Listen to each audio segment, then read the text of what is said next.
안녕하세요. 책방차차 달콤 엘리입니다. 오늘 여러분과 함께 할 책은 집착의 법칙입니다.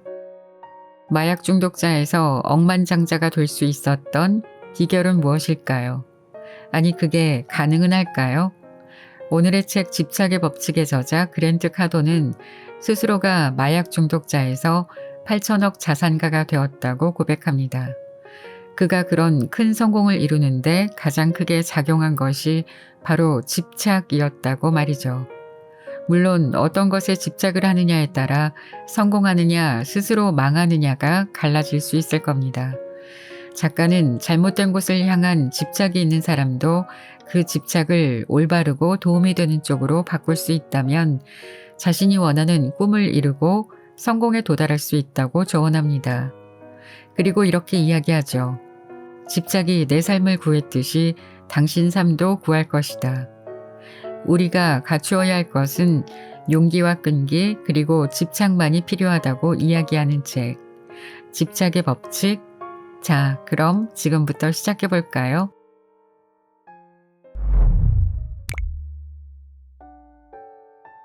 프롤로그. 당당하게 집착하라. 사람들은 성공에 집착하는 내 태도가 바람직하지 않다고 말한다. 나를 일중독자라고 부르면서 강박적이고 집착하고 만족할 줄 모르고 균형을 잡지 못하고 억압적이고 함께 일하기 불가능한 사람으로 취급한다. 까다롭게 굴면서 너무 많은 걸 요구하고 나 자신이나 다른 사람에게 비합리적인 기대를 한다고 말한다. 전문가들은 내게 ADHD와 OCD 등이 있다고 말한다. 가족과 친구들은 내게 열 좀 식히고 진정하라고 긴장을 풀고 편하게 생각하라고 말한다. 하지만 성공에 대한 집착을 아무리 억누르고 통제하려고 해봤자 소용없었다. 오늘의 나를 있게 한 가장 중요한 요인이 사실은 이 집착이었다. 집착은 길을 잃고 만신창이가 된 25살의 나를 구해내 연간 1억 달러의 매출을 올리는 5개 비상장 회사의 소유자, 세계에서 가장 영향력 있는 CEO 톱10, 5권의 책을 낸 뉴욕타임즈 베스트셀러 작가, 세계적인 인기를 누리는 강연가, 자상한 남편, 2딸을 둔 딸바보 아빠, 사회에 공헌하는 인물로 만들어 주었다. 자랑하고 싶어서 하는 이야기가 아니다. 그저 내가 인생에서 어떻게 성공을 이루었는지 분명하게 밝히려는 것이다. 뭔가 특별한 제품을 개발하거나 타이밍이 기가 막히게 좋았거나 물려받은 재산이 있거나 남들보다 머리가 뛰어나서가 아니다. 오직 성공에 대한 집착을 받아들였기에 오늘의 내가 있게 되었다. 집착을 온전히 받아들여 좋은 쪽으로 올바르게 활용하기 전까지는 집착을 거부하는 태도 때문에 나는 거의 죽다시피 했다. 집착 거부나 잘못된 것에 대한 집착이 매우 파괴적인 결과를 낳는다는 사실을 나는 혹독한 경험을 통해 힘들게 배웠다. 이 책에서 나는 내가 어떻게 집착을 발견하게 되었는지 그리고 집착만으로 어떻게 이토록 멋진 삶을 누리게 되었는지 이야기를 들려주려고 한다. 아울러 집착을 내게 유익한 쪽으로 활용하는 과정에서 찾아낸 여러 가지 툴들을 소개하고자 한다. 나는 당신이 누구든 어떤 배경을 가졌든 가정 환경이 어떻든 어떤 터무니없는 큰 꿈을 품고 있든 온전히 그리고 당당하게 집착하기를 바란다. 집착은 재능이다. 살아오면서 성공에 대한 집착이 내게 문제를 일으킨 적은 한 번도 없었다. 오히려 집착을 부정할 때 문제가 생겼다. 위대한 일을 하겠다는 생각과 꿈을 억누르자 마약에 집착했다. 놀라운 삶을 만들겠다는 열망을 부정할 때마다 일탈 행동을 하고 싶은 유혹에 휩싸였다. 집착을 통제하는 법, 집착에 초점을 맞추는 법을 배워야 한다. 그러면 당신은 누구도 막을 수 없는 강력한 사람이 되어 꿈꾸는 모든 것을 현실로 만들 수 있다. 당신이 마땅히 누려야 할 삶을 만들 수 있으며 노이로제와 파괴적인 행동에서 벗어날 수 있다. 집착 성향과 더는 싸우지 않고 오히려 더 발전시키기 시작하자 내 삶의 모든 것이 달라졌다. 마약을 끊고 핑계대기를 그만두고 성공을 향한 집착과 꿈을 더는 억누르지 않으니 내 모든 에너지가 새로운 활력을 얻었다. 나는 집착 성향을 지닌 사람들이 엄청난 성공을 거둔 사례를 연구하기 시작했다. 그리고 보통의 삶과 평범한 결과, 적당한 돈 등 온갖 평균 수준에 만족하는 사람들, 보통 수준을 지키는 것 말고는 어느 것에도 집착하지 않는 사람들에게는 더는 조언을 구하지 않았다. 그때부터 나는 제대로 된 인생을 살기 시작했다. 나는 사라지지 않는 부와 명성을 쌓겠다는 즐거운 상상과 내가 이 행성을 떠난 뒤에도 오래도록 빛날 유산을 남기겠다는 열망에 집착했다. 이런 내 모습을 받아들이기 시작하자 세상이 다르게 보였다. 하룻밤 사이에 나는 더 젊어진 것 같았고 창조성이 끝없이 펼쳐지는 것 같았다. 내 안에 있던 천재성이 깨어나 나와 비슷한 사람들을 더 많이 끌어당기기 시작했다. 전에는 한 번도 내 앞에 나타나지 않던 기회가 스스로 모습을 드러내기 시작했다. 집착 자체는 어떤 결점이나 성격 결함이 아니다. 집착은 재능이다. 다음에 누가 집착을 병이나 문제, 일탈 행위라는 식으로 치부하면 이렇게 말하라. 전혀 힘들지 않아. 집착은 내 재능이야. 집착은 당신이 꿈꾸고 마땅히 누려야 하는 삶을 이루기 위한 가장 소중한 도구다. 안타깝게도 대부분의 사람은 자신이 진정으로 집착해야 할 대상을 결코 알아내지 못한다. 왜일까? 집착을 버리라고 배워왔기 때문이다. 당신은 그러지 마라. 집착할 대상을 찾아라. 그것이 무엇인가는 지금 당장은 중요하지 않다.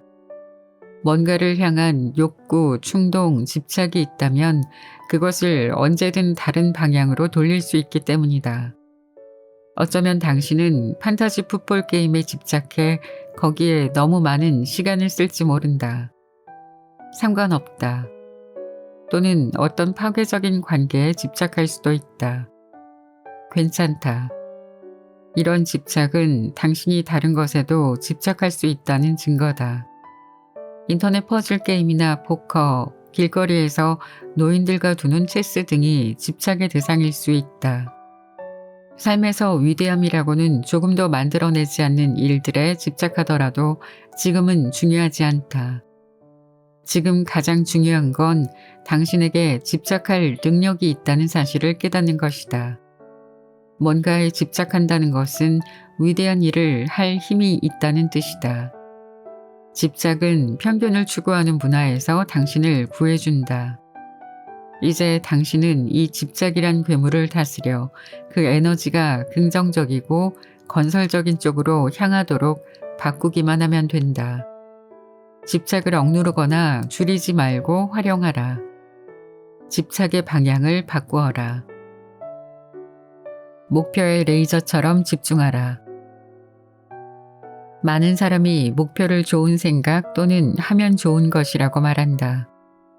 하지만 나와 내가 아는 성공한 사람들은 그렇게 말하지 않는다. 목표는 새해 결심이나 일기장에 적어둔 구절, 범퍼 스티커가 아니다. 목표는 당신 삶의 행복과 성취의 필수다.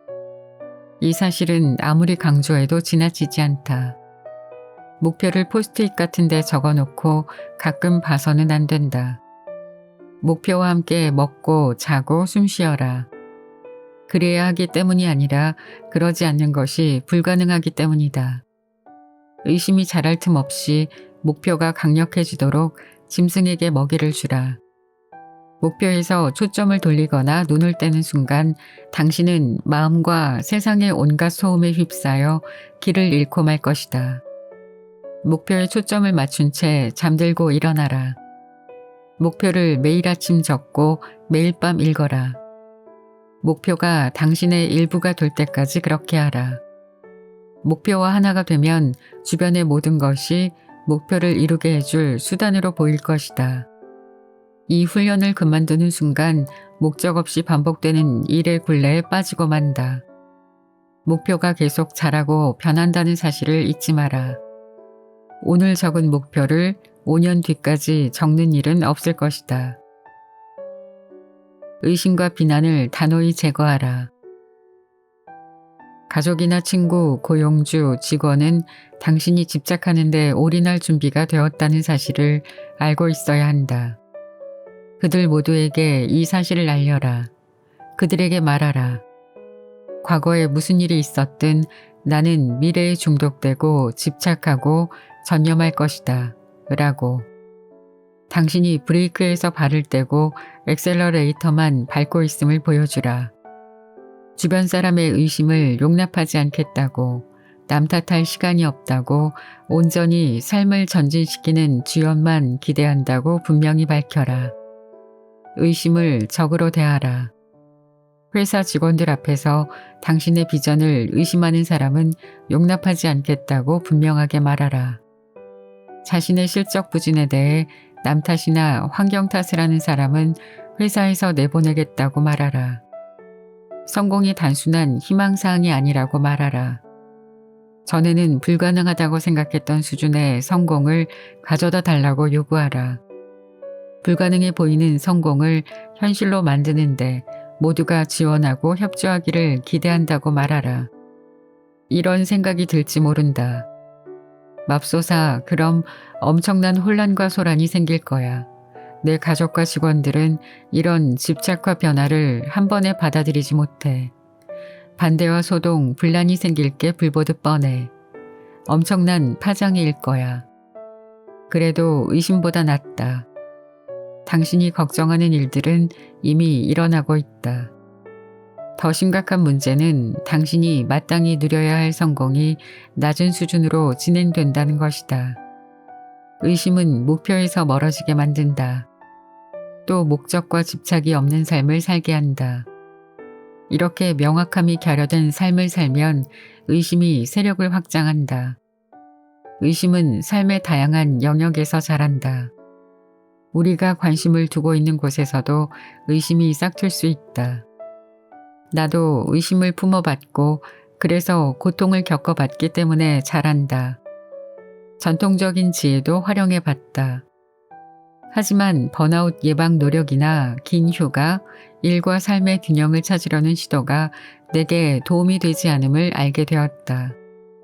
삶의 경험을 통해 나는 이런 것들이 아무 소용없음을 깨달았다. 당신 자신을 지배하라. 당신에게는 무한한 에너지와 강렬하고 최고조로 타오르는 투지가 있다. 매일 밤 식은땀을 흘리며 잠에서 깰 정도로 당신에게는 원대한 꿈이 있다. 하지만 삶의 모든 영역을 지배하지 못하면 다양한 형태의 파괴적인 힘에 짓눌려 무너지고 말 것이다. 영역을 지배하는 일은 당신에게서 시작된다. 그 다음 당신의 직원과 고객, 경쟁자에게까지 확장된다. 압도적인 존재이자 본이 되려면 모든 영역에서 리더가 되어야 한다. 스스로의 생각, 직원의 생각, 경쟁자의 생각, 대중의 생각을 지배할 수 있다면 당신은 영역을 소유하게 될 것이다. 나는 1등이 아니면 꼴찌다라는 책에서 지배라는 개념을 처음 사용했다. 사람들 대부분은 내가 말하는 지배의 의미를 오해했다. 그들은 이 개념이 경쟁에서 이기는 것이라고 생각했다. 하지만 진정한 지배 그리고 진정한 집착은 스스로를 지배하는 일에서 시작한다. 쉬워 보일 수 있지만 많은 사람은 절대 지배하는 일의 대가가 될 수 없다. 자신의 마인드셋을 지배하지 못하면 사업이나 인생도 지배할 수 없다. 기업 문화나 가족 문화도 창조할 수 없다. 이렇게 하려면 생각과 행동, 선택을 통제하는 법을 배워야 한다. 자신의 야망과 에너지, 집착을 억누르겠다는 건 나쁜 생각이다. 하지만 이런 것들이 제멋대로 움직이게 놔두는 건 훨씬 더 나쁘다. 이것들은 마치 야생마 같아서 지배하지 않으면 전속력으로 사방을 치달리며 에너지와 자원을 소진한다. 그렇게 엄청난 노력을 쏟아붓지만 아무것도 생산해내지 못한다. 당신이나 가족, 직원에게 어떤 아이디어가 있다고 해보자. 그 아이디어를 추진해서 검증받은 적이 없다면 아예 처음부터 실험해보지 마라. 내 말은 아이디어 실험 자체를 하지 말라는 게 아니다. 추진하면 성공할 아이디어에 전력을 쏟아 실험하라는 것이다. 성과를 낼 당신의 아이디어가 있는데 다른 사람의 아이디어를 시도할 이유가 어디 있는가? 자신감은 궤도를 유지하는 데만 중요한 것이 아니다. 궤도를 설정하고 모두의 궤도를 탄탄하게 정비해 주어 마침내 당신이 성공을 확실하게 거머쥐기 위해서도 중요하다. 자신감을 얻는 최상의 방법은 당신의 영역과 그 안에 있는 모든 것을 지배하는 것이다. 당신 자신을 지배하고 통제하는 일을 소홀히 여길 때 인생에서 오랜 세월을 낭비할 수 있다. 스스로를 지배하는 일과 관련해 군대의 지휘체계, 군인 정신, 명령, 절대적인 임무 수행을 생각해보면 도움이 될 것이다. 군인이 아닌 평범한 삶을 사는 사람들 대부분은 시간을 정확히 지켜야 한다는 문화나 마인드셋이 결여된 채 살아간다. 특정한 방식으로 옷을 입지도 최대의 역량을 발휘하지도 명령을 따르지도 않는 삶을 살아간다. 누구도 삶의 과정을 명확하게 정해주지 않기 때문에 사람들의 에너지는 사방으로 흩어진다. 나는 감당할 수 있는 것보다 더 많은 선택지가 있을 때 가장 혼란스러웠다. 스스로에 대한 규칙을 세우는 일은 결국 자기 자신에게 달렸다는 사실을 깨달았다. 삶의 영역을 분류해 각 영역을 분석하는 능력을 발전시켜라. 그래야 당신에게 가장 중요한 영역을 지배할 수 있다. 그 영역을 집착의 핵심 연료로 삼아라. 거대한 주장을 하라. 거물들의 세상이 어떻게 돌아가는지 관찰하라. 그들은 거대한 주장을 한다. 몇 가지 예를 살펴보자. 운전하며 길을 가다 보면 거대한 광고판이 보인다. 12m 높이의 코카콜라 캔에 15m 길이의 빨대가 꽂혀 있다. 엄청난 크기의 얼음들과 거품이 있는 탄산음료가 너무 압도적이어서 그걸 보고 갈증을 느끼지 않을 수 없다. 광고가 주장하는 건 코카콜라 한 캔을 마실 때마다 행복해진다. 엄청난 주장이다. 햄버거 광고는 어떤가? 완벽한 참깨빵 안에 먹음직스럽게 구워진 더블 등심 패티, 싱그러운 토마토, 양파, 피클, 상추를 넣는다. 그리고 베이컨도 넣는다. 이런 광고를 보면 채식주의자라도 고기가 먹고 싶어질 것이다. 블록버스터 영화의 개봉을 알리는 거대한 광고가 24층 건물을 덮고 있는 모습은 어떤가? 이런 거대한 주장과 당신의 주장을 비교해보자. 당신은 제품을 어떻게 마케팅하고 고객에게 무슨 말을 하는가? 입증할 수만 있다면 거대한 주장을 한다고 해서 비윤리적인 게 아니다. 좋은 제품을 가지고 있으면서 적절하게 홍보하지 못하는 것이 비윤리적이다. 특히 사람들의 삶을 나아지게 할 탁월한 제품이 있는데도 사람들의 관심을 끌지 못한다면 죄를 짓는 것이다. 내게는 훌륭한 회사, 우수한 제품, 놀라운 수익률, 특출난 직원이 있다. 그래서 무리하게 약속하고 더 많은 것을 제공한다. 혹시 당신 회사가 스타트업인가? 아니면 구조조정 국면에 있는가? 그렇다면 당신 자신과 회사, 직원, 환경, 약속, 가치 제한 등을 거창한 이미지로 꾸며야 한다. 세상은 아직 당신을 모를 것이다. 당신의 아이디어도 낯선 것일 수 있다. 시간을 투자해 당신이 제공하는 것을 진지하게 검토하라. 고객이 경험할 수 있는 모든 혜택을 목록으로 작성하라. 제품을 하나하나 살피며 그것이 만들어낼 기적을 전부 목록으로 작성하라. 당신은 세상에서 가장 위대한 존재가 아직 아닌가? 그렇다면 가장 위대한 존재가 되어야 한다.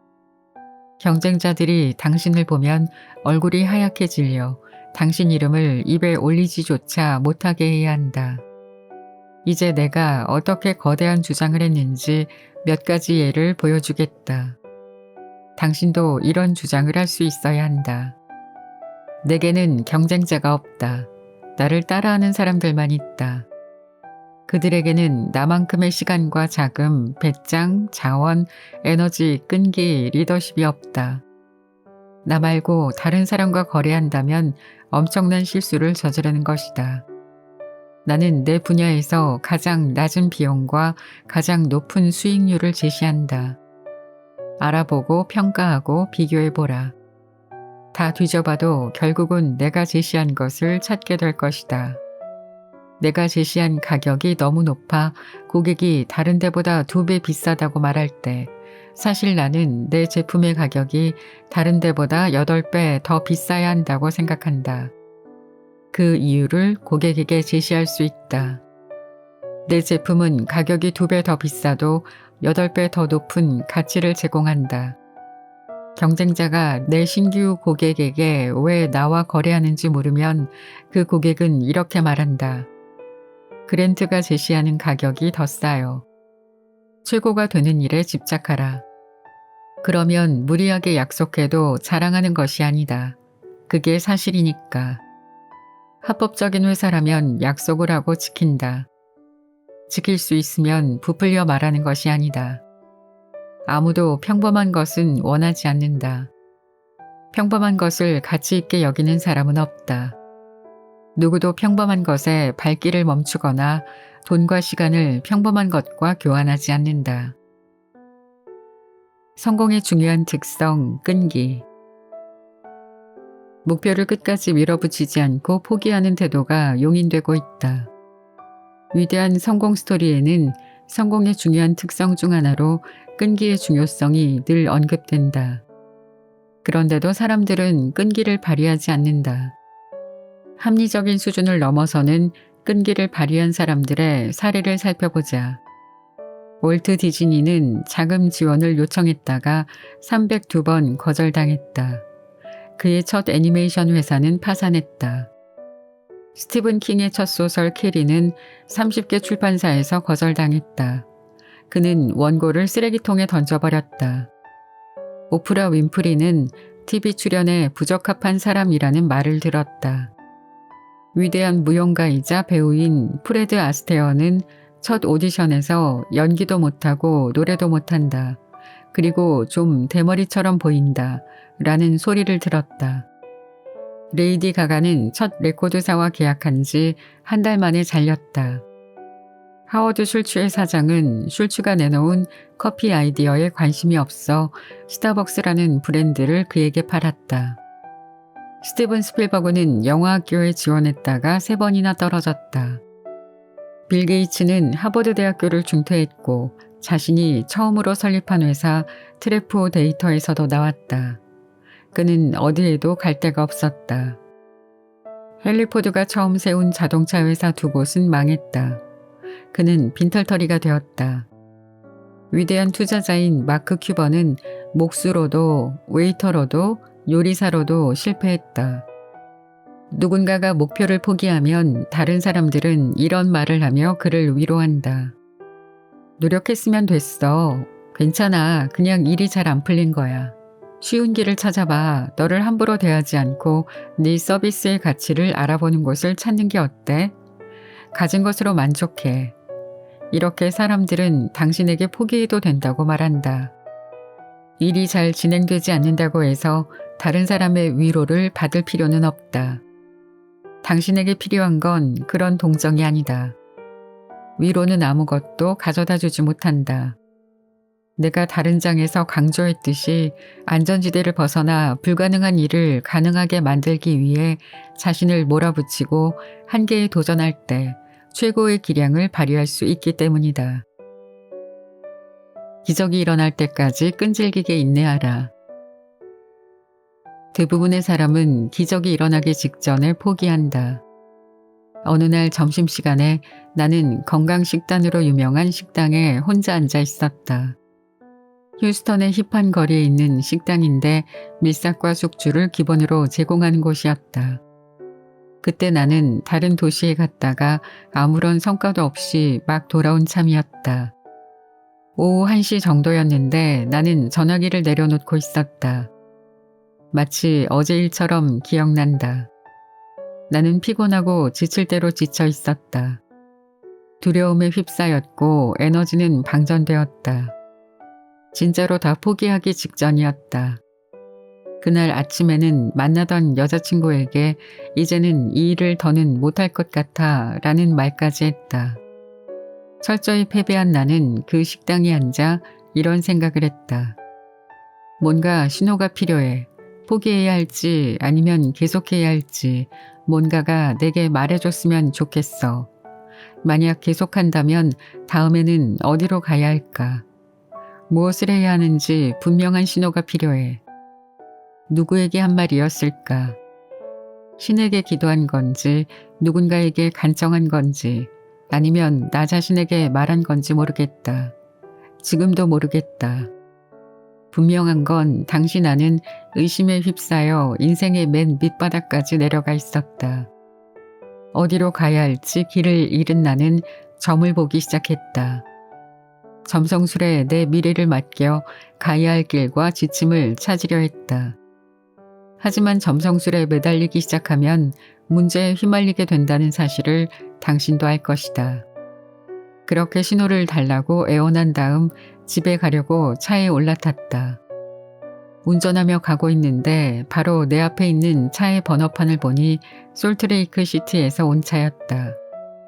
나는 솔트레이크 시티에 가본 적이 한 번도 없었다. 그래서 그 상황을 그 도시로 가서 다음 세미나를 하라는 신호로 받아들였다. 물론 미친 소리처럼 들린다는 건 안다. 하지만 당시 나는 앞차의 번호가 내 요청의 신호라고 생각했다. 자포자기한 심정으로 완전히 절망에 빠졌던 나는 지푸라기라도 잡고 싶었다. 아무리 사소한 것이든 경기를 계속하게 해주는 동력을 찾아야 했다. 물론 이렇게 말하는 내가 미신을 믿는 사람처럼 보일 수 있다. 하지만 나는 다음에 무엇을 해야 할지, 어디로 가야 할지에 대한 신호가 될 만한 것은 무엇이든 찾고 있었다. 나를 앞으로 나아가게 하는 것이 필요했다. 멈추지 않고 나아가는 일은 계속 집착하는 데 꼭 필요하기 때문이다. 3일 동안 그렇게 계속 전화를 걸었다. 언제나 그렇듯 영업전화는 어려웠다. 되돌아오는 반응은 늘 한결같았다. 관심 없어요. 다시는 전화하지 마세요. 당신에 대해 들어본 적이 없어요. 그러다가 마침내 이렇게 말하는 고객을 만났다. 알겠어요. 한번 들려보세요. 시간이 되면 이야기를 들어볼게요. 바로 그날 나는 비행기 티켓을 예약했다. 그리고 그 주 일요일에 비행기를 타고 솔트레이크 시티로 갔다. 그 후 몇 주 동안 기적이 일어났다. 지난 2년간 벌었던 돈보다 더 많은 돈을 단 2주 만에 벌었다. 불현듯 뭔가가 뇌리를 스쳤다.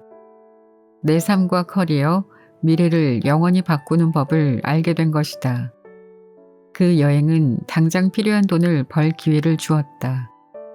그에 더해 사업을 지원할 자금을 얻고 다른 사람을 돕겠다는 목적을 실천하고 세일즈 세계에서 스타가 되는 길을 열어주었다. 나는 포기를 거부했다. 정말 잘한 결정이었다. 기적이 모퉁이에 있었기 때문이다. 당신이 무엇을 만들어내기 위해 노력하고 있든 포기를 거부한다면 실패하는 일은 결코 없을 것이다. 당신의 성공은 단지 시간 문제다. 성공하지 못하는 동안 나는 무엇이 효과가 없는지 배우는 중이었다. 그래서 무엇을 하지 말아야 하는지 배웠다. 그러다가 어떤 행동을 해야 하는지 알게 되었고 그 뒤로 나는 엄청나게 행동했다. 내 앞에 있던 자동차의 번호판이 기적의 신호였을까? 당연히 아니다. 포기하고 싶다는 생각이 들었을 때 포기하지 않았던 것뿐이다. 나는 한 번 더 시도했고 최선의 노력을 다했다. 이때 기적의 순간이 다가온다. 모든 한계를 넘어섰다고 생각한 다음 한 번 더 그 한계를 넘어설 때 기적이 일어난다. 그럴 때 상황은 순식간에 뒤바뀐다. 완전히 집착하는 사람은 도저히 버틸 수 없는 상황에서도 끈질기게 버틴다. 끈기를 강력한 무기, 위대한 자산으로 발전시키는 일에 집착하라. 아무리 가혹한 역경과 불가능이 가득한 시기에도 계속 앞으로 나아간다면 성공이 보장되기 때문이다. 평범한 수준의 사람들이 계속 앞으로 나아가지 않을 때 당신은 앞을 향해 발을 내디뎌야 한다. 중간에 포기하면 어차피 다시 시작해야 한다. 이 점을 기억하고 절대 물러서지 마라.